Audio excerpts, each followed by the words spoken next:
2 days ago was a travel day for me. I was traveling from northern Maine, actually New Brunswick, Canada, and catching a plane in Portland to Baltimore, and then Baltimore across to Colorado. And it was a travel day, and it was a long day because it started out with a 5 hour drive in a vehicle to get to the first plane, to catch the plane, to get to the second plane, and wait in an airport lobby and just keep going like that. It was a travel day. And on the last leg, I was tired. And it's the longest leg. It goes from Baltimore to Colorado. Sure, I gained 2 hours on a clock, but guess what? I didn't gain 2 hours in my body and mind. So I was tired. And I was with my daughter, and she was tired. We just wanted to get home. And that's how it was. And when you get on a plane and it's Southwest, so you pick your own spot to sit down. And you generally look for people that look tired, adults that look tired, adults my age that look tired. You want to look for those things because if they're tired and you're tired, they're going to want to do nothing. And that's what you want to do. You want to do nothing as well. And that's what we were looking for. And I spotted a seat that was right there. And the lady was sitting in the aisle. She wasn't sitting in the window. She left the middle seat and the window seat. And I'm thinking, this is pretty good. It's closer to the front. Why don't we do that? And so I said, maybe sit there. And we sat there and we sat down. I sat in the middle aisle because my daughter wanted that other aisle, or that she wanted the window seat. And this lady was sitting in the aisle seat because that's where she wanted to sit. And I never noticed. It was my fault. I did not notice that right across from her on the other side were her three kids. Yes, she was traveling alone with three kids, and she didn't even sit beside, well, she kind of sat beside them. Three kids between the ages of 6 and 10 years old, and I thought, this is going to be a disaster. No one's going to get any sleep. These kids, sooner or later, one of these kids is going to blow up, and when the one kid blows up, the other two are going to blow up, and then we're going to have a full-on family war. And it was just the mother. And for the entire flight, which is about 3.5 hours, I never heard boo from these kids. They had little bags in front of them, and they'd pull out this activity to do, and this is at night. Our flight landed at 11 o'clock at night. And they had pulled this activity out, and they pulled that activity out when they got bored, and then they switched seats. I never heard a word out of these kids. The mother ignored them half the time. The mother was watching a movie on a tablet in her seat. She maybe looked over at them and talked to them maybe twice the entire trip. These kids were not real. It was absolutely crazy. They weren't real. How could three kids like that not make any kind of a fuss? And so I couldn't help it. As we were landing, I turned to the mother and I said, "May I just say that your kids are absolutely amazing." I thought it was, I didn't say this, but in my mind I said, I thought this was going to be a disaster. But I complimented her on how well her kids actually behaved on a flight. I've never seen it before in my life. One kid, more or less three of them, no crying, no nothing. They just did their thing quietly and to themselves.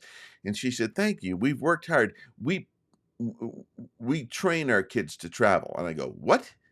She said, "Yeah, we're from Alaska, and we train our kids on how to travel nice, how to travel so there's no arguing, how to travel so there's no whining and crying needlessly." They train what? They train their kids how to travel. Now there's a novel idea. And guess what? The training was done very well. I watched when they got off. They got off just in front of us. So we watched them go.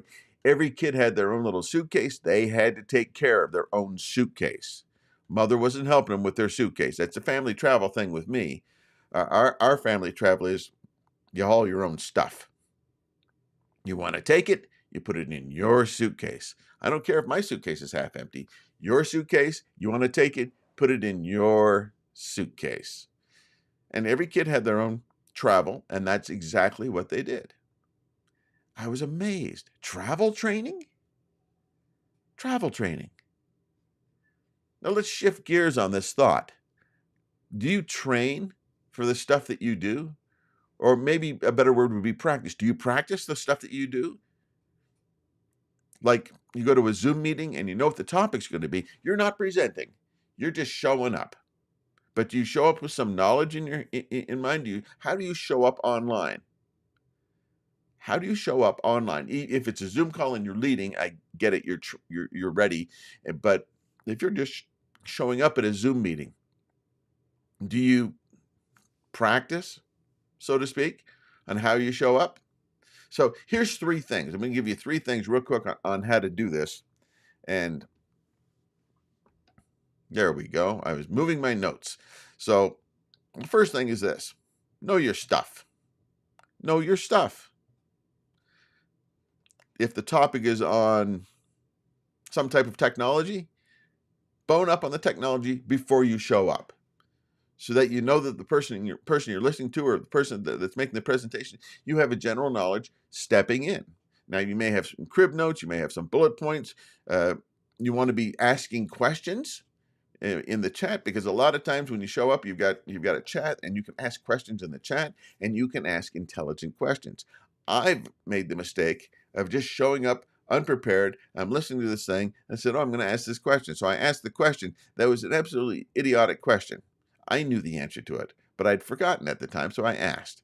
And then I felt like I felt. Shouldn't have been embarrassed, and I really wasn't. But I'm thinking, man, I just wasted some other people's time by asking a question that everybody probably knew, and I shouldn't even have asked. So first thing is, know your stuff. Just come prepared for the meeting, whatever the meeting may be.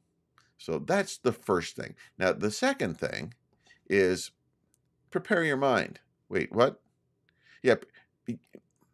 Have you ever had people that just show up at the last minute and their mind is on the thing they have to do 4 hours down the road? Their mind is on supper. Their mind is on something with the family in the evening, and they're not there.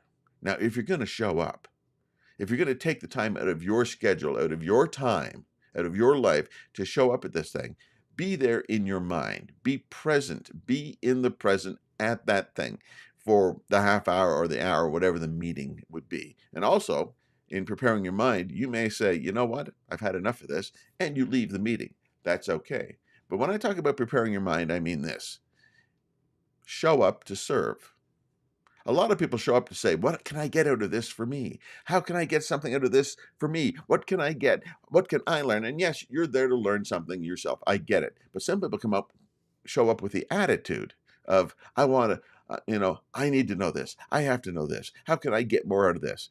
And no concept of the other people around you. I know it might be in a Zoom meeting or a webinar, but show up prepared to help. Maybe make some comments in the comment area that helps somebody else, that is intelligent enough to be courteous and connect with somebody else. There's some people that are comment extroverts. They comment on everything from an emoji to a yes, to an amen, to a "I've done that before," yada yada yada. And I would like to help you lean away from the idea of commenting on "I've been in that situation," because you're starting to focus on you. Focus on, yes, okay, you've been there, you've done that, but share the lesson you learned, and not try to throw out the whole, "I've done that, I did this."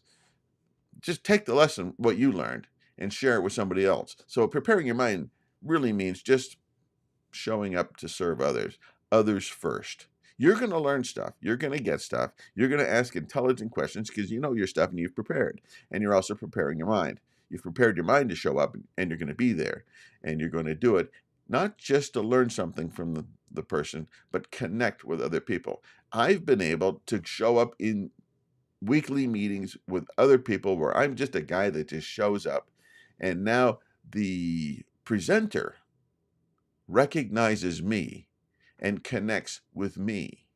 And this even happened to the point where this person who does this weekly to hundreds of people actually reached out to me and said, "Hey, I checked out your this thing you did online, and may I give a suggestion?" And I said, "Absolutely." Now I'm connecting one-on-one because this person saw that I connected with people in the chat as to help other people and not just be all about me.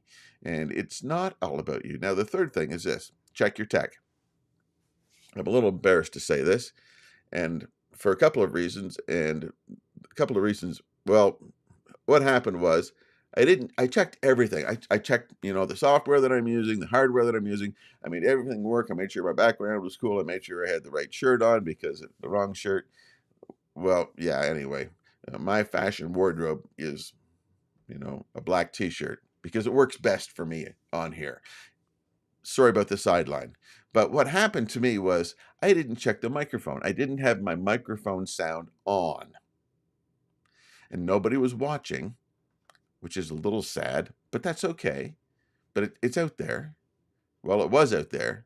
But I went through a 12-minute thing just like this with no sound. And I had to pull the video down, and I had no sound. What I had to do is I had to privately record the entire presentation again with sound and then edit it and then put it out there. I added a couple hours of work to what I was doing because I didn't check one thing. Now, when I say check your tech, I mean, check your sound, check your camera, check your lighting, but also check your background. What's it look? Does it look like you're a slob? Does it look like you're there? It makes a difference. People will notice whether you're there to show up and help or whether you're there just to show up. Just I'm here. And don't get me wrong, showing up is a good thing. If you're in a bit of a rush, but you've taken the time to show up for this thing, hey, at least you're there. I've noticed that on a lot of webinars, uh, 80 or 90, well, not, I'm guessing, but probably 50%. You can tell it's a guess. Uh, there's a lot of people. Let's just go there. There's a lot of people that show up and they never put their camera on. Now, they might be at work working and they're trying to multitask, which doesn't work. And they're kind of half there, but they don't want to show up. And at least they have the knowledge to say, you know what? I'm not presentable for this, but I'm here to listen. And so they turn their camera off. And that's okay. That's all right. I don't know other people's situation. But then there's people that show up, turn their camera on, and they're right there, but the lighting is bad. Their background, you can tell that they're not thinking at all about how they're presenting. They're there just to soak in the thing and not give any credence to helping other people. They're just there to soak in their own thing, and that's it. So check your tech, check your surroundings, check your stuff, make sure it all works. Now, those are the three things that I had to share with you with regard to just getting ready and preparing yourself to give your best when you show up, even as just a participant on a webinar or a Zoom call or whatever. Show that show other people that you really want to be there. And you do that by doing these three things: thinking about other people, checking your tech, and all that stuff. So just as a reminder, you guys know who I am, especially if you're watching this, okay?